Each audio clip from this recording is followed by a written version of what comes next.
Amados hermanos, supongo que me están escuchando. Tuvimos un pequeño problemita, no es la cámara, ya nos dimos cuenta, es el programa, hermanos. El programita que usamos, el software, necesita reiniciarse muy a esta hora.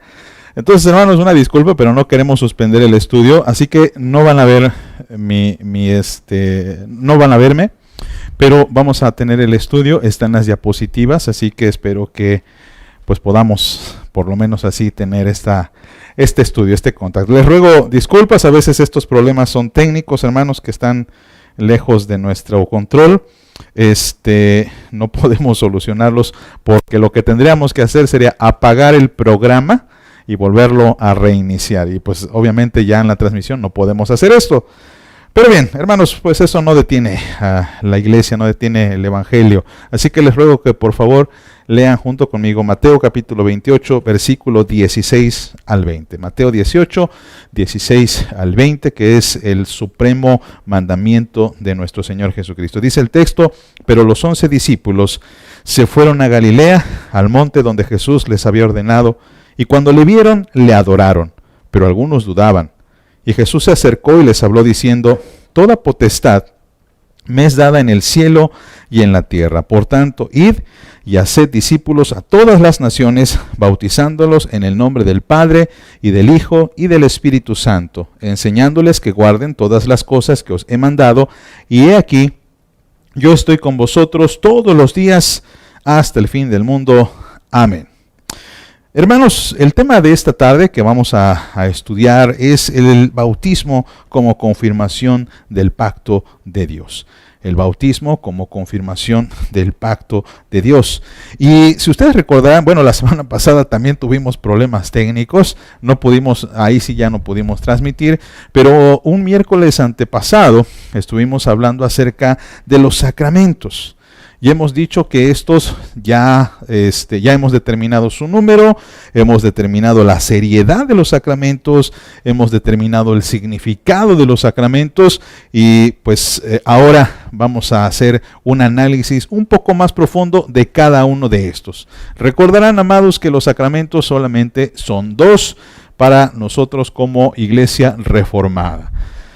Hemos hablado mucho acerca de los sacramentos que la Iglesia Católica pues enseña que son 7, pero nosotros nos guiamos por las Sagradas Escrituras y decimos que solamente son 2.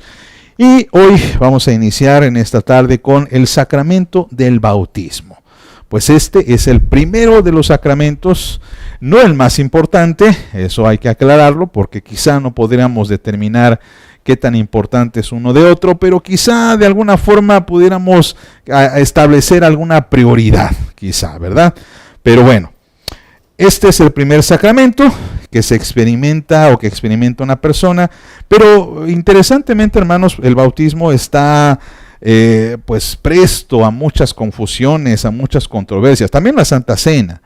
Pero el bautismo da origen incluso a algunas pequeñas divisiones denominacionales que vamos a ver más adelante. Bien, vamos a orar, hermanos. Sé que el Señor está con nosotros en esta tarde, pero vamos a orar así como están ustedes, sin verme, pero oramos. Señor, en el nombre de Cristo, pedimos, Señor, tu dirección, tu guía, pedimos, Señor, tu inspiración. Padre, a pesar de los problemas técnicos, nosotros estamos reunidos para alabarte y queremos seguir adelante, no queremos interrumpir. Así pues, bendice mis palabras, que solamente pues es lo que importa, Señor, y tu palabra que sea la que verdaderamente penetre y ayude a mis hermanos. En el nombre de Jesús. Amén. Bien, primero que nada es necesario hacer algunas aclaraciones antes de profundizar.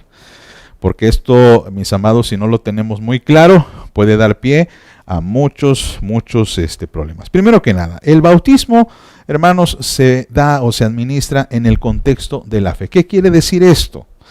A diferencia, por ejemplo, de la palabra, que se predica, la palabra se puede predicar, digamos, en diversos contextos. Por ejemplo, usted puede predicar el evangelio en una plaza pública, puede predicar el evangelio incluso en medio de una junta o reunión de personas políticas, puede predicar la palabra incluso en un debate académico. La palabra, perdón, la palabra no tiene límite. Pero cuando hablamos específicamente de los sacramentos y más el bautismo, se administra en el contexto de la fe.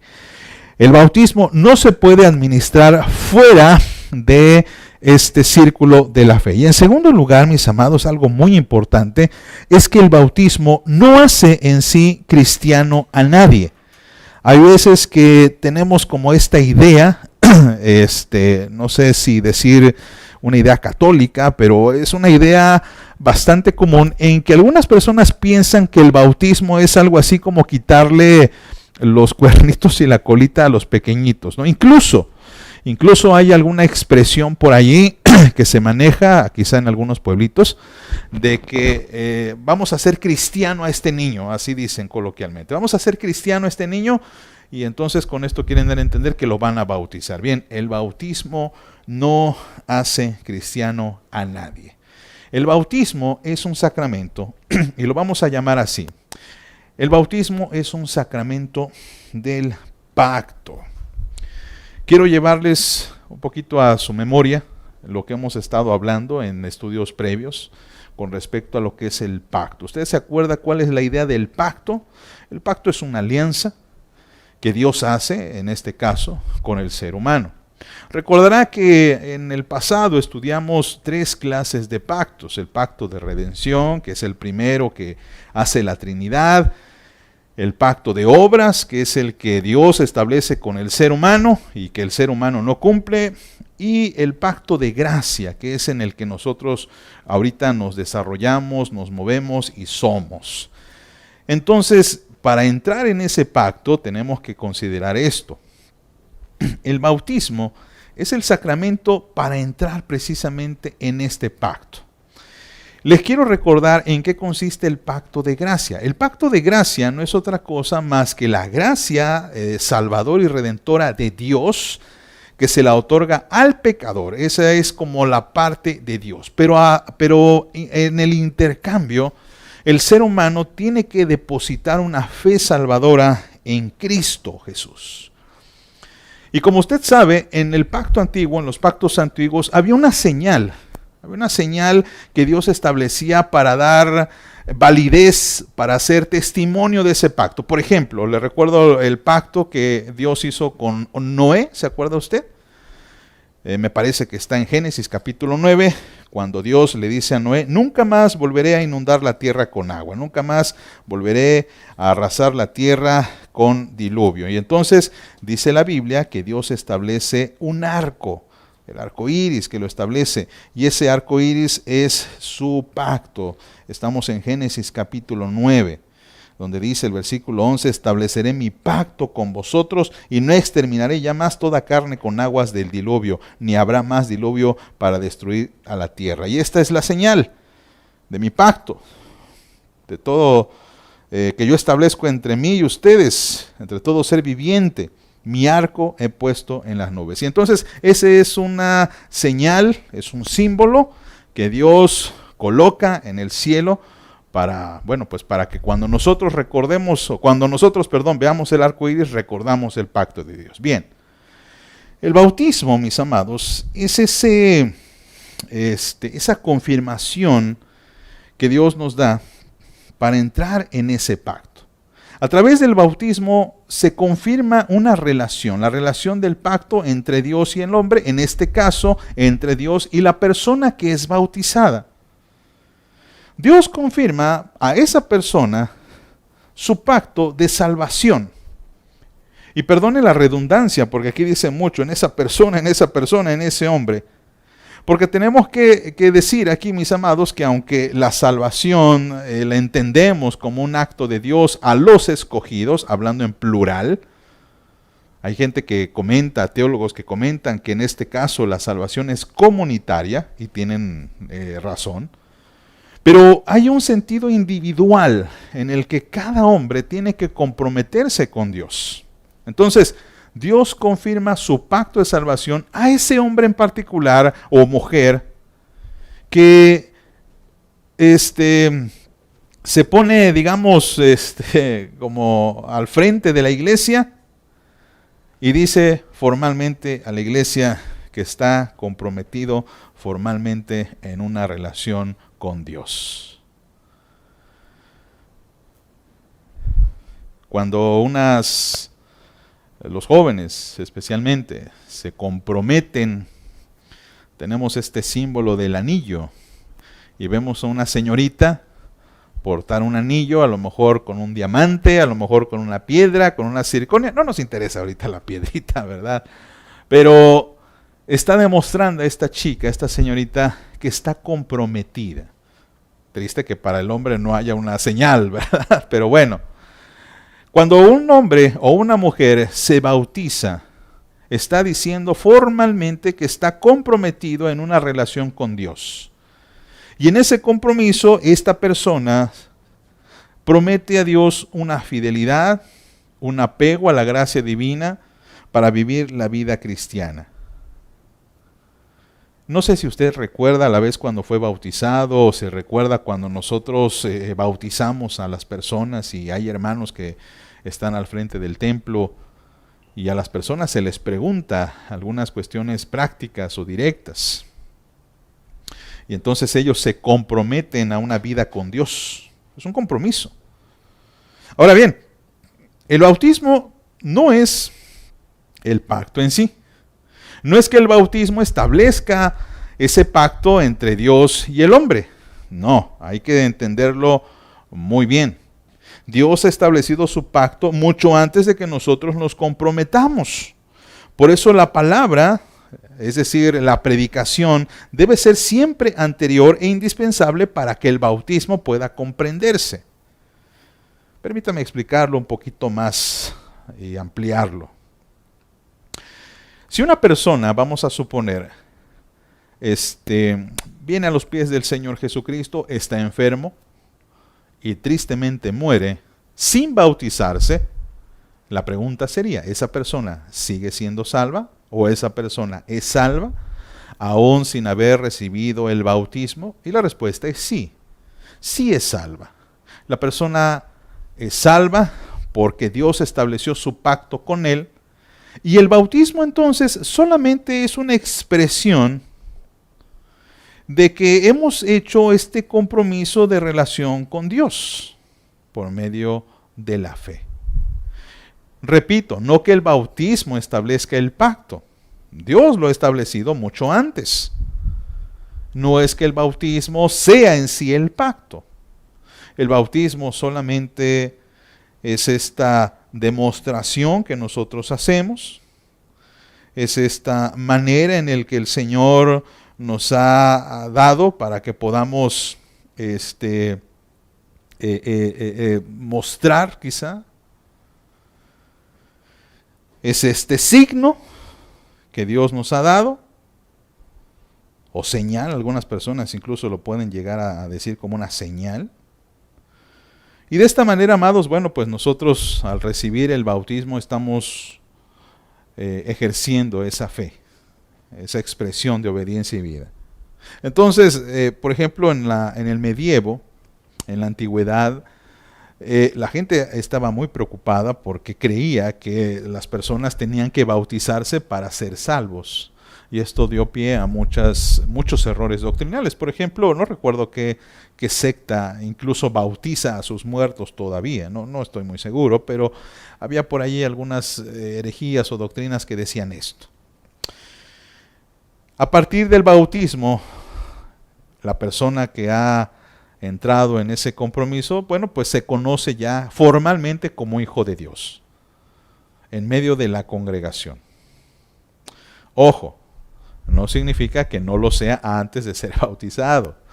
Por ejemplo, ahorita tenemos, gracias a Dios, muchos catecúmenos, hermanos que están estudiando la doctrina y que anhelan bautizarse. Y si Dios así lo permite, a lo mejor en julio tendríamos bautizo. No lo sé, pero yo supongo que sí. posiblemente en julio, agosto, estaremos bautizando nuevos miembros, si Dios así lo permite. Pero estos bautizados ya son hijos de Dios. Estos catecúmenos ya son hijos de Dios. Ya están recibiendo bendiciones del Señor. Dios los ha salvado, pero formalmente ante la congregación ellos no han hecho ese compromiso. Y cuando lo hagan, van a reconocerse en medio de la congregación, y entonces el bautizado es recepcionado como parte de la familia de Dios. Ya no es una persona ajena, y por eso el bautismo también es una expresión como de membresía en la iglesia. Ahora bien, vamos a ir hacia una discusión, una polémica, mis amados, algo que estoy seguro algunos van a discrepar. El modo de administrar el bautismo. Primero que nada, tenemos que ser muy claros. La Biblia realmente no da instrucciones precisas sobre el modo de administrar el bautismo. No hay algo claro. Por ejemplo, pues la forma en cómo fue bautizado Jesús, que no fue o no es, digamos, la manera en cómo algunos apóstoles lo hicieron, pero la forma en cómo fue bautizado Jesús fue algo como de inmersión. Eso es lo que sucede en el bautismo de Jesús en específico. Pero cuando se nos narran los hechos de los apóstoles, no hay mucha claridad de cómo proceden. Algunas personas pudieran argumentar que el bautismo se hizo con inmersión, por aspersión, bueno, pero realmente no hay algo concreto. Solamente hay una excepción. El bautismo ha de administrarse con agua en el nombre del Padre, del Hijo y del Espíritu Santo.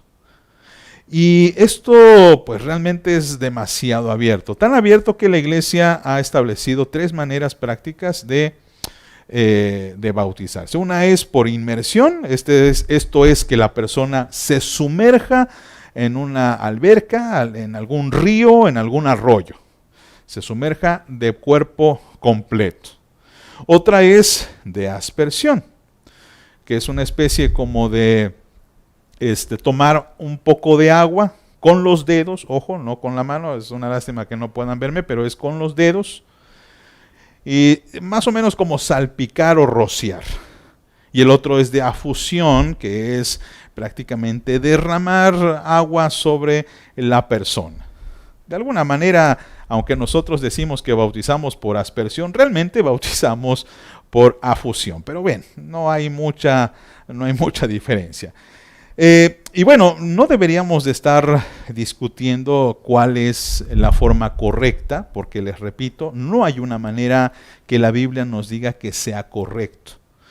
No obstante, hay muchas discusiones, especialmente entre nuestros hermanos bautistas, que pues los respetamos mucho, pero ellos discuten demasiado acerca de la correcta manera de administrar el bautismo, excluyendo a las demás. Y mucho de este debate a veces se basa en alguna hermenéutica, en algún estudio, en alguna interpretación de algunos textos, pero no se considera otros elementos como figuras y símbolos como el que pues representa simplemente esta imagen o esta señal de lavamiento de nuestros pecados. Y aquí es donde tenemos que comprender qué es el bautismo. El bautismo, mis amados, es un símbolo. Es un símbolo. Es un símbolo de lo que acontece en el terreno espiritual.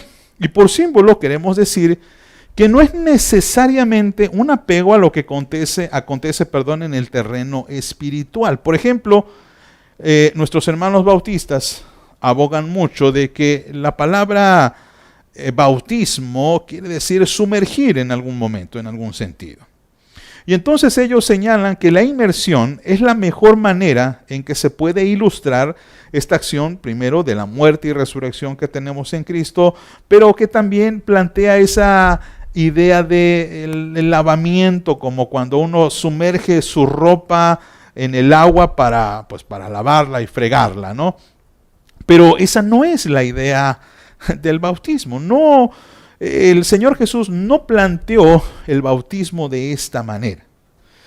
Y tenemos aquí que establecer una gran diferencia. El bautismo es señal o es símbolo, no es ilustración. Aquí tengo que explicar un poco más. El problema de considerar al bautismo como una ilustración de la acción de Cristo en nosotros es que en efecto Cristo no nos mandó a hacer esto, es decir, a hacer una especie de ilustración, de imagen, como si estuviese imitando lo que Cristo ha hecho en nuestras vidas. Por ejemplo, recuerdan ustedes que el bautismo es una especie de evolución, pues voy a tomar esa palabra por ahora, es una especie de evolución de la circuncisión. Ahora, si usted muy críticamente observa la circuncisión, que es esta idea de retirar el prepucio del pene del hombre, bueno, eso que representa, no representa esencialmente mucho, solamente es un signo, simplemente es una señal. El signo establece una relación de identidad con una realidad, generalmente abstracta, a la que evoca o lo que representa. Y por eso decimos que el bautismo es un signo, porque no es una ilustración. La ilustración es solamente un acto, una imagen, una figura que representa gráficamente lo expuesto. En otras palabras, si el bautismo fuera una ilustración, tendríamos que explicar la manera en cómo Cristo nos sumerge en él. Así es como Cristo nos sumerge, así como cuando una persona se hunde en el río, así Cristo nos sumerge. Hay un canto que dice, sumérgeme en el río de tu espíritu, pero no tiene nada que ver con esto. La idea del bautismo es un lavamiento. Y el lavamiento, pues usted puede lavar así la ropa, pero por ejemplo, ¿qué hay de lavar el cuerpo? Usted en estos tiempos modernos no tiene que ir al río para lavarse o bañarse, ¿cierto? Usted rocía agua sobre usted. Entonces, hermanos, a veces es una discusión que en opinión del autor Gerald Niehaus es un poco infructuosa. Incluso él llega a abogar, y los que tengan el libro y los que lo deseen podemos estudiarlo. Bueno, pues él opina que cualquier método es válido. Ninguno debe desautorizar al otro. Pero bueno, hermanos, pues el estudio era de por sí algo corto, pero entendemos que lo que Cristo quiere en nuestra vida es que profundicemos en nuestra fe. Vamos a orar, amados, y les